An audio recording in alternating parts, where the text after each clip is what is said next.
All right, we're here today with a Model 312. This is a Benjamin, and this particular one doesn't pump, it's got no compression, so either the pump's not working or the valve's not working, something's not working. And these guns actually were designed to be self-maintained, and in fact the instructions said how to take them apart and how to replace things and what parts to replace, that type of thing. So we're not going to void any warranties by getting into this one, and that's what we're going to do today. Now we have some tools that we're going to use: a screwdriver, hammer. This is a 4 ounce. I don't recommend any larger because you'll be tempted to use it, so that'll prevent you from doing too much damage. Pin punch, that's important. A couple extra screwdriver bits. Oh, this here is a very handy tool for these kind of guns because you have the flex light and you can look down in the tube and see what's going on in there. It's very handy. And then, of course, we have the tool. And this is the one that I think it's available on eBay. It's probably several other places. I know Brian and Associates has them for sale. They cost 10, 12, 15 bucks, something like that. And if you're only going to do one of these, it may not be worth it. You'd probably be better off sending it to a professional to rebuild your gun. But if you enjoy working on them, then this will be something that you'll have to have in order to do it. The valve is sitting right there. And that's what the orientation comes up through the transfer port. And by the way, I did a cutout on these, and if you haven't seen it, that'll be pretty helpful too on how to get in and out of these guns. So the valve sits in there like that, and then you screw this retaining nut. There's threads in the tube itself, and so this retaining nut would be screwed in there and hold everything in place. Well, to get this retaining nut out, you need this tool, and you'd put it in like that, grab it, and unscrew it, pull it out. You can see the nut has kind of a square in it, 4 sides, and the tool is made to reach in there and grab it, like so. Then your valve will still be sitting there. And the other end of the tool here has threads. Those are, I think, 9/32 32. And good luck finding that at the hardware store, but basically you would come in then and screw this in, grab the valve, pull it out the back of the tube here. We'll get into more of that here in just a minute, but that's the tool and that's what it does. All right, let's get started here. The first thing we're going to do is pull the stock off here.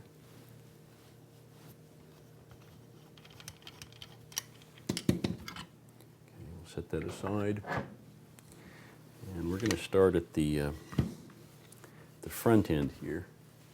And you can see that it's got a couple of things going on here. First thing you have to do is take this screw here out. And what that is it's basically this pin has a groove in it, and this pin engages, this screw here engages the pin and holds it in place.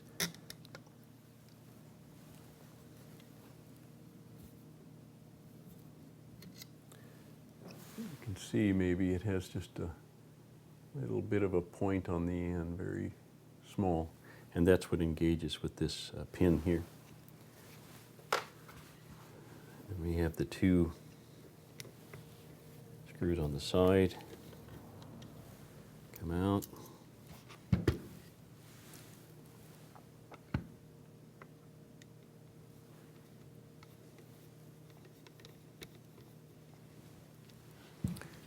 And then we can drive the pin out.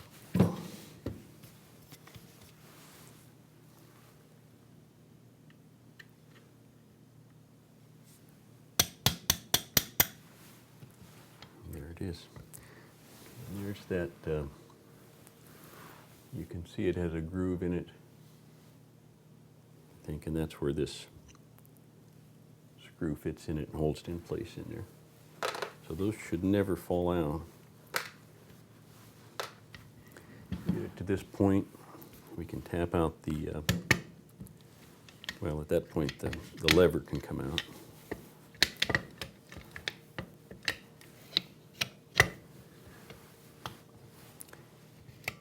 then we can tap out the head here.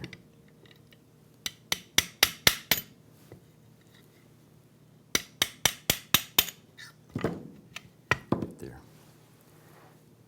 And there's that. Okay. There's a pin that holds this lever into the tube there, into the pump assembly. See if I can get that on camera. There it is. So we've got to drive that pin out next.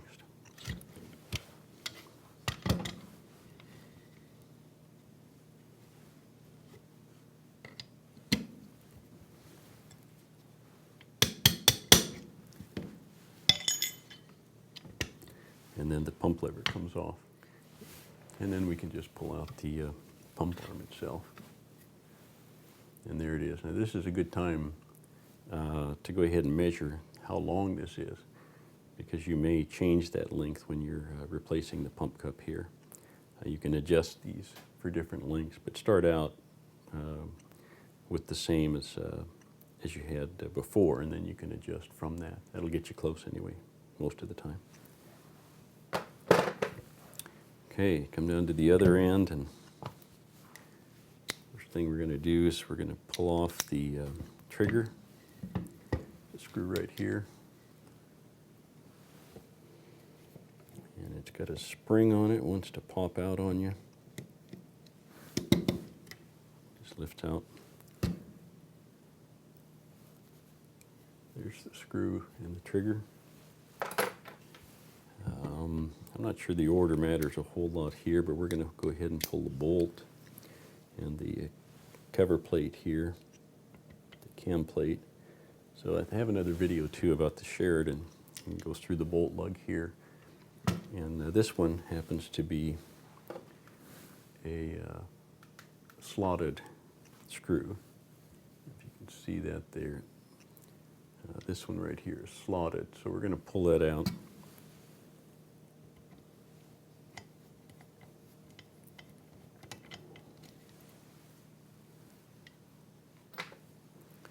Take off the cut cam plate here. So it's used to adjust the tension on the bolt. Okay, now we can pull the bolt. We'll turn it about 1/3 of the way, pull it straight back and cover it up in case it has a spring and a ball. This one just has a spring. Benjamin's usually had a spring and a ball. And that's basically to keep them from rattling around in there. Just kind of put some tension on the bolt, keep it steady. And then here we have the safety. Had a couple of different types of safeties. One had a spring washer in it. And this has one. I can barely see it, but there's a little spring washer in there. This one does have the spring washer. Puts just a little bit of tension on that screw as it holds the safety in place. Okay, we're almost done. We just got to pull this end cap off.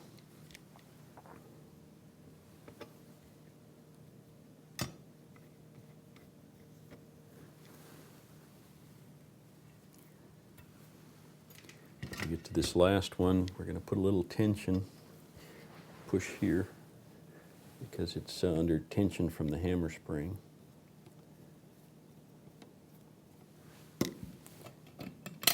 And there it is. The hammer guide, spring guide, and the hammer spring comes out. And there's the hammer. Fits in there something like that.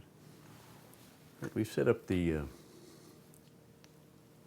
312 here in the vise, and we're going to see if we can see using the light here what it's going to look like. There we go. And you can see the center is actually the valve stem. The part in the center is actually the valve stem, the kind of bright shiny part, and around that is the valve body, the threads, and you can kind of make out the square, which is the valve retaining nut. So that's what it's going to look like. And if you look into the end of your gun, it looks like this. what you have is one of these soldered valve type of guns. Well, we have the gun put here in the vise. If you're going to put it in a vise, use some kind of soft jaws and try and clamp it where that soldered in valve is, because it's a little stronger. If you do it out here in the tube, it's weak. You'll possibly bend it. So this is the best place to put it in a vise. The square tool goes into the valve retaining nut. We're going to take it out first.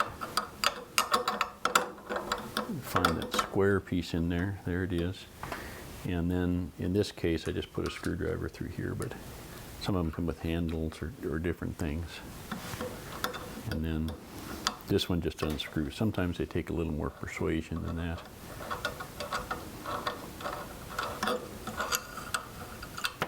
And there it is. There's the nut. Come right out of there. One other thing while we have this here, and that is that this is a different kind of tool, and basically you would screw this onto the screw, and then you could spin this nut here, and that will force it, using the threads, force that nut to be pulled out. I mean the valve. So this has the threaded end. The other thing is this has the threads, and you can put that in there. Find the threads.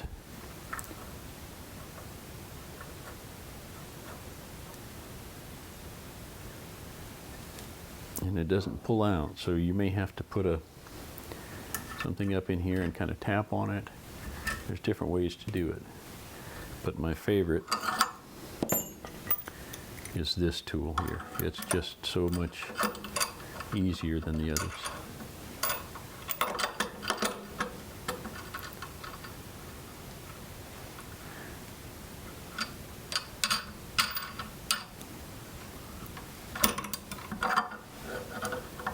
And there's the valve, the first lead seal. This is a single port valve. The other lead seal here.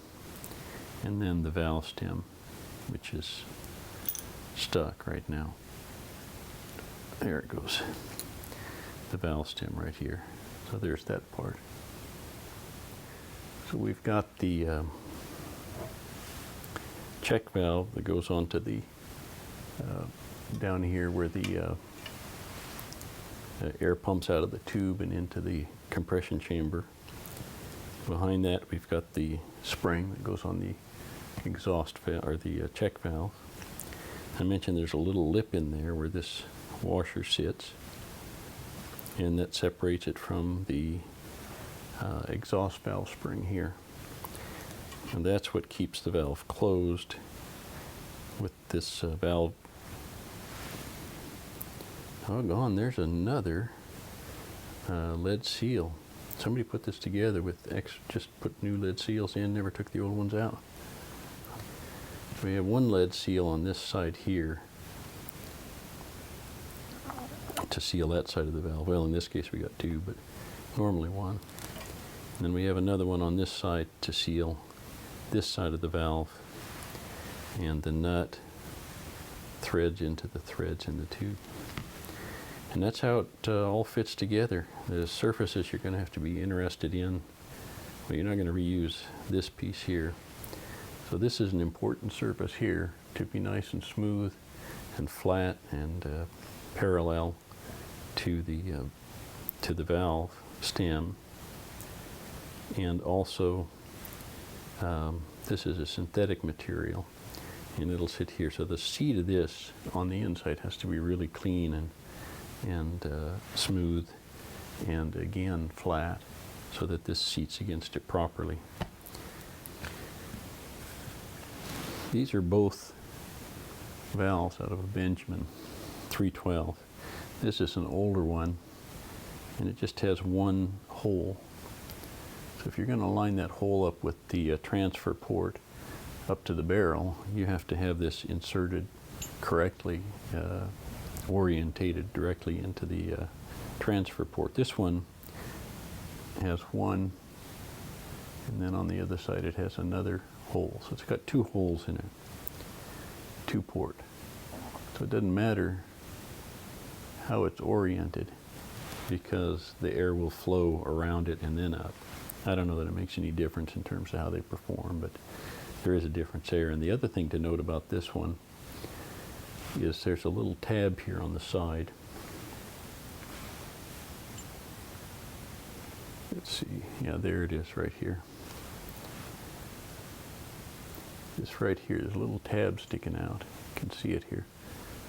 And that's what, there's a little slot on the inside of the tube, and this will guide down into that slot. And if you get it correctly inserted into there, the transfer port will be aligned properly with the valve and the hole in the valve.